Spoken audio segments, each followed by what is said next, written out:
Bonjour Zaya Ziwani, merci d'être avec nous. Merci, Vous êtes bonjour. la chef d'orchestre que l'on a vue hier à la cérémonie de clôture. Comment vous avez vécu ce moment?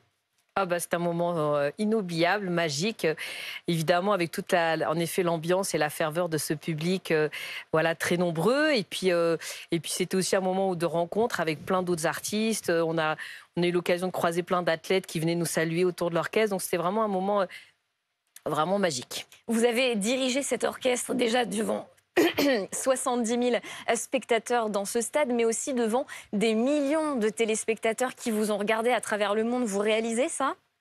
Oui, oui. Alors après, je dois dire que quand je monte sur scène, pour moi, c'est le moment du challenge, un peu comme un sportif. Moi, c'était un peu ma compétition hier soir.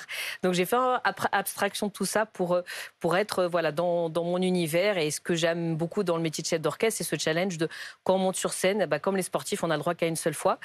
Et c'est maintenant que je reçois plein de messages de partout, que je réalise ça. Mais voilà, je fais aussi ce métier pour vivre ces belles émotions. Et c'est ce challenge aussi qui m'a fait très plaisir hier.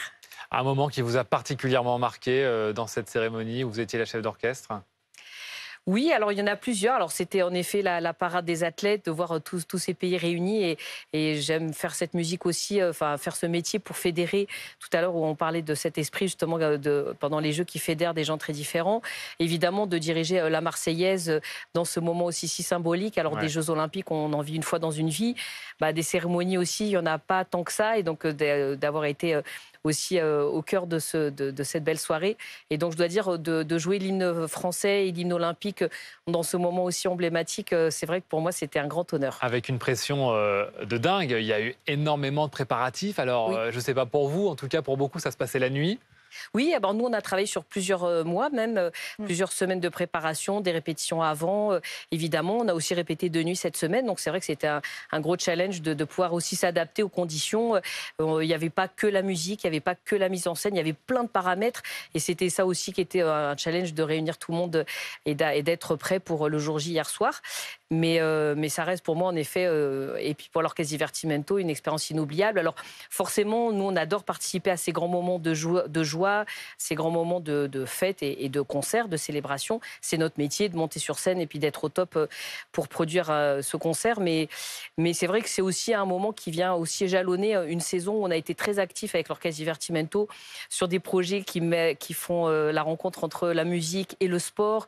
C'est vrai qu'il y a plein de valeurs communes moi, j'ai grandi grâce à la musique et au sport et j'ai aussi envie que, que dans la durée, puis dans l'héritage aussi qu'on va aussi avoir de ces jeux, c'est cet engagement qu'on aura aussi auprès de la jeunesse et il y ait peut-être plus de musique encore, plus de sport dans l'éducation pour les jeunes. Et donc voilà, donc on était content d'être présent hier et puis on va continuer à s'investir dans la durée par la suite. Alors, vous avez fait partie de cette Oui. cérémonie. Et dans ce show, il y avait aussi d'autres stars, parmi lesquelles Tom Cruise. Et Tom Cruise, vous avez eu la chance de le croiser, Oui. je crois, pendant ces Olympiades. On voit la photo. Racontez-nous un petit peu comment ça s'est passé. Oui, alors c'était en effet une belle rencontre, enfin, assez fortuite, je vous le cache pas.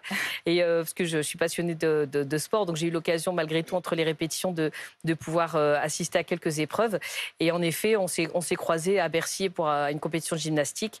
Et donc ça a été l'occasion pour nous de parler de musique, de parler de cinéma et de la préparation de cette clôture des Jeux. Donc c'était une belle rencontre en effet. Donc, vous saviez tous les secrets de cette Alors, cérémonie de non, pas clôture? trop, parce que moi, je devais garder les miens, je devais garder mes secrets et lui les siens. Donc, on a surtout parlé de musique et de cinéma. Mais Vous savez qu'il allait vous tomber dessus à un moment pendant la cérémonie ou pas? Alors, je savais qu'il ferait quelque chose. Et puis après, pendant les répétitions, en effet, on l'a vu se préparer, on voyait tous les systèmes de sécurité s'installer. Donc, j'ai vite compris que ça serait sa séquence à lui, à cet endroit. Et en effet, il était à tout près de l'orchestre. Donc, j'étais vraiment aux premières loges pour voir cette belle cascade.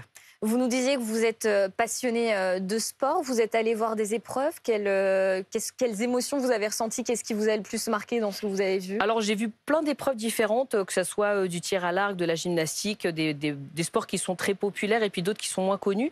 Et donc, moi, je vibre par ces belles compétitions et puis l'esprit des Jeux.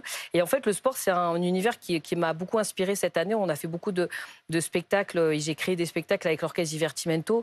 La danse a fait son entrée au jeu avec le breakdance. Et donc, tout au long de l'année, on a fait des beaux projets. Et d'ailleurs, pour nous, la fête continue puisque pendant les Jeux paralympiques, on va continuer à donner des concerts pendant le passage de la flamme paralympique à Paris, dans d'autres territoires. Et puis on va faire un grand concert à la Philharmonie de Paris le 4 septembre et qui justement va être un grand temps fort artistique autour des Jeux paralympiques en mettant en valeur aussi évidemment toujours le sujet de la rencontre entre les cultures mais aussi de l'égalité entre les femmes et les hommes et l'inclusion.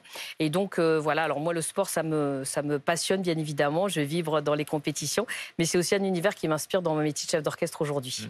Cérémonie de clôture très différente sur le style que la cérémonie d'ouverture, déjà parce que ça s'est passé dans l'enceinte d'un stade, même si c'était bien plus que ça, c'était une cocotte minute hier. Vous aviez quoi comme consigne ? Nous, on avait comme consigne déjà de participer à cette fête, évidemment d'être au top sur la partie musicale et puis de contribuer aussi à cette belle énergie. Et c'est vrai que je dois dire que j'ai l'habitude d'emmener les foules avec moi dans les salles de concert.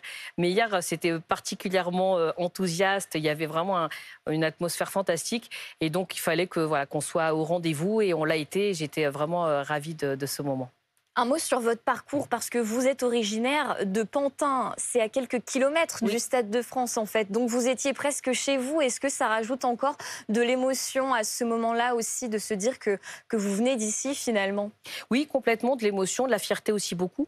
Et dans ce territoire où j'ai grandi, où j'ai écrit une grande partie de l'histoire de l'Orchestre Divertimento, même si aujourd'hui on se produit partout en France et beaucoup à l'international également.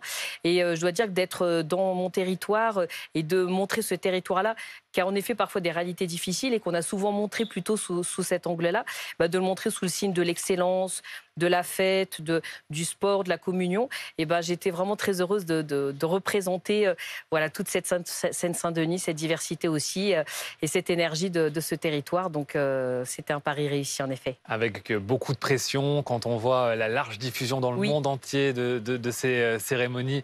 Rien qu'en France, il y a plus de 17 millions de Français qui ont regardé ça en direct. Il y en aura bien plus qui vont se repasser des extraits. J'imagine que la nuit a été courte. Il y a eu un énorme soulagement pour tout le monde, pour tous les artistes, une fois cette cérémonie terminée? Oui, alors du soulagement et puis un petit peu de tristesse parce qu'on avait envie que la fête continue. Et puis c'est vrai qu'on prépare cet événement pendant de longs mois et quand on y est, on le vit pleinement. Et puis quand ça s'arrête, c'est vrai que c'est pas toujours facile de se dire que ça y est, c'est la fin, il faut se dire au revoir. Mais bon, c'est pas encore tout à fait la fin parce qu'il y a les Jeux paralympiques qui arrivent. Et c'est ça aussi qui est chouette, c'est que de se dire qu'il y a encore un grand moment, des grands moments qui nous attendent.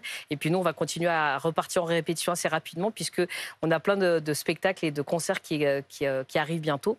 Donc voilà, c'était un beau challenge et on était très très heureux de l'avoir vécu.